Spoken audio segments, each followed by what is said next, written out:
Assalamualaikum warahmatullahi wabarakatuh. Bismillahirrahmanirrahim. Alhamdulillahirabbil alamin. Wassalatu wassalamu ala asyrafil anbiya wal mursalin sayyidina maulana Muhammad wa ala alihi wa ashabi ajmain. Amma ba'du. Selamat bertemu kembali dengan saya Muhammad Ajib di channel Kampung Ilmu. Channelnya orang-orang yang tidak lelah mencari ilmu. Channelnya orang-orang yang tetap istiqomah mencari ilmu. Pada kesempatan ini saya akan meneruskan pelajaran ilmu mantek. Sampai pelajaran ilmu mantek yang ke-15. Pada pelajaran ilmu mantek yang ke-15 ini akan membahas pembagian jenis dan pembagian nau atau aqsamul jinsi wan nau'i, pembagian jenis dan pembagian nau. Namun akan saya ulang sebentar pelajaran yang sudah lalu. Lafadz, masih ingat lafadz ya? Lafadz dibagi menjadi dua, murakkab dan mufrad. Mufrad itu dibagi menjadi dua. Satu, mufrad itu ada yang kulli dan juz'i. Kulli ini adalah lafadz yang maknanya umum. Artinya umum itu mengandung banyak individu-individu. Seperti kata insan. Insan itu kan ada Zaid, ada Bakar, ada Suprawoto dan seterusnya. Juz'i itu adalah kalimat yang maknanya khusus. Khusus itu pengertiannya tidak bisa dimaknani lain kecuali hanya makna satu. Seperti kata Demak itu. Tidak ada makna lain dari kata Demak kecuali sebuah kabupaten di Jawa Tengah. Kemudian kulli ini dibagi menjadi dua. Satu ada kulli dzati dan kulli arodhi. Ini sudah kita pelajari. Lafal kulli dzati ini adalah kulli yang maknanya menunjukkan hakikat. Kalau arodhi, lafadz kulli yang maknanya menunjukkan sifat-sifat di luar hakikat, jadi tidak hakikat. Kemudian masing-masing dzati dibagi menjadi tiga. Ada jenis, nau', fasal. Arodhi ada arodhi khosoh dan arod am. Ini disebut dengan kuliyatul khamsah, jenis, nau', fasal, khos dan am. Ini disebut dengan kuliah khamsah. Kemarin sudah kita pelajari apa itu jenis, nau', fasal, khos dan arod am. Tapi tidak ada jeleknya, saya ulang sebentar. An-nau'. Nau' adalah lafal kulli. Kulli itu maknanya umum, terdiri dari beberapa afrod. Afrod itu individu, tapi hakikatnya sama. Jadi lafal al-insan itu disebut kulli. Kenapa kulli? Karena mengandung banyak afrod. Afrodnya apa saja? Ya ada Joko, ada Kasmun, ada Amin, ada Amir. Nah itu namanya afrod. Meskipun afrod itu banyak, tapi hakikatnya sama. Amir, Amin, Broto, Narso, itu semuanya sama hakikatnya. Sama-sama sebagai hayawan. Nah itulah yang disebut nau'. Kemudian al-jinsu.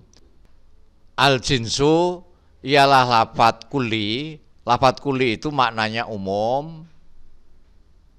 Umum itu berarti terdiri dari beberapa afrod atau terdiri dari beberapa individu. Tapi hakikatnya tidak sama. Jadi individu-individu yang bernaung di bawah kulli jinsi ini hakikatnya tidak sama. Contoh al-hayawan.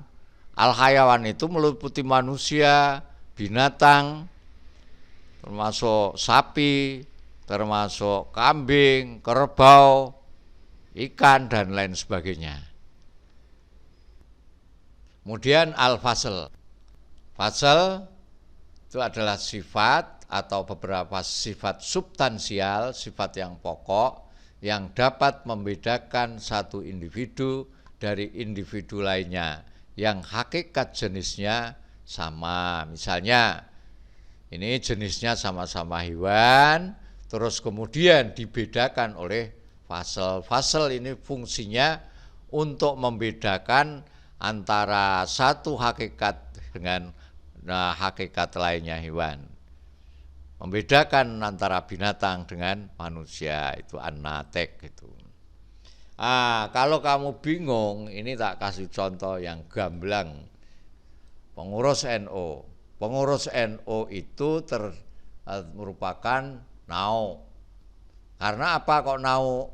Karena di dalam pengurus ini ada beberapa individu-individu. Ada Pak Aminuddin, ada Husyen, ada Pak Sa'duwoh, Pak Abdul Aziz dan lain sebagainya. Artinya walaupun berbeda-beda afrodnya, tapi semuanya itu hakikatnya adalah orang NU. Begitu juga pengurus Muhammadiyah. Pengurus Muhammadiyah ini terdiri dari beberapa afrod atau individu. Individunya itu berbeda-beda. Ada Pak Fuad, ada Pak Fahru Rozi, dan lain-lainnya, tapi semuanya itu hakikatnya sama, yaitu sama-sama Muhammadiyahnya. Nah ini pengurus NU dan kata-kata pengurus Muhammadiyah ini disebut nau. Nah ini namanya nau. Nah kalau yang jenis itu seperti ini, pengurus MUI. Pengurus MUI ini individunya berbeda-beda. Ada Pak Ghazali, ada Pak Mukhlas, ada Pak Fuad, Pak Arif, dan lain sebagainya. Hakikat daripada individu itu berbeda. Satu ana sing Muhammadiyah, ana sing NU. Nah, sekarang kita pelajari aqsamul jinsi atau pembagian jenis. Al-jinsu tadi sudah saya terangkan apa itu al-jinsu. Jinsu ialah kalimat kulli, terdiri dari beberapa individu. Yang individu-individu ini berbeda-beda hakikatnya. Nah, al-jinsu itu ada 3, 1 al-qarib, 2 al-ba'id, dan yang ketiga mutawasid. Qarib itu artinya dekat, ba'id itu artinya jauh, mutawasid itu artinya sedengan, pertengahan. Yang pertama jinsun qaribun, jenis yang dekat. Sebelum saya terangkan jenis yang dekat ini, saya terangkan hierarki al-maujud atau tingkatan daripada benda-benda yang ada. Tingkatan yang paling rendah disebut nau. Nah, nau ini kalau di sini contohnya adalah insan, di atas insan itu ada al-hayawan. Hayawan ini disebut jenis. Nah, al-hayawan ini adalah tingkatan yang paling dekat dengan insan. Kemudian di atasnya ada al-jismu an-nami, artinya bentuk atau materi yang bisa berkembang. Nah, ini jaraknya dengan insan ini agak sedikit jauh. Maka kemudian di atasnya lagi al-jismu. Al-jismu ini semakin jauh dari insan. Kemudian yang jauh sekali adalah al-jauhar. Dengan insan ini agak jauh. Nah, sekarang saya terangkan al-jinsu qarib. Jinsun qarib. Apa itu jinsun qarib? Wahwa mala jinsa tahtahu. Jenis qarib adalah lafadz kulli yang tidak ada jenis di bawahnya. Jadi dia jenis, kemudian di bawahnya ini sudah tidak ada jenis lagi. Seperti al-hayawan, di bawahnya al-hayawan tidak ada jenis. Adanya nau. Tapi di atasnya terdapat beberapa jenis. Nah, di atas hayawan ini ada beberapa jenis, yaitu al-jismu nami dan al-jismu dan al-jauhar. Wa huwa mala jinsa tahtahu bal tahtahu anwaun kal hayawan. Jenis qorib ialah lafal kulli yang tidak ada jenis di bawahnya, tetapi yang di bawahnya berupa anwa atau nau. Yang kedua adalah lafaz kulli yang tidak ada jenis lagi di atasnya, tetapi di bawahnya terdapat beberapa jenis. Jadi yang namanya jenis bait adalah jenis puncak. Di atasnya tidak ada jenis lagi. Seperti ini, al-jauhar. Jauhar di atasnya sudah tidak ada jenisnya lagi. Nah, sedangkan di bawahnya ada beberapa jenis. Contoh al-jauhar ini. Di atas lafal kulli jauhar, di atas lafal kulli yaitu lafal jauhar, tidak ada lagi jenis. Tidak, di sini sudah habis. Tetapi di bawahnya terdapat beberapa jenis, ada al-jism, al-jismu an-nami, al-hayawan. Nah ini. Nah, karena dia jauh dari nau, maka disebut jinsun ba'idun. Kalau tadi yang pertama karena al-hayawan ini dekat dengan posisi tingkatan insan, karena dekat maka disebut jinsun qoribun. Nah inilah, kalau di dalam sebagian kitab itu tidak ada mutawasid, tetapi hanya ada dua, yaitu insan, hayawan, ini jismun nami, hayawan, insan. Hierarkinya paling rendah itu insan, kemudian naik menjadi hayawan, hayawan menjadi jismun nami, jismun namin. Nah, hayawan dikatakan jinsun qorib ini karena hubungannya dengan insan itu dekat sekali. Ini hayawan, coba perhatikan ini lengkungan ini.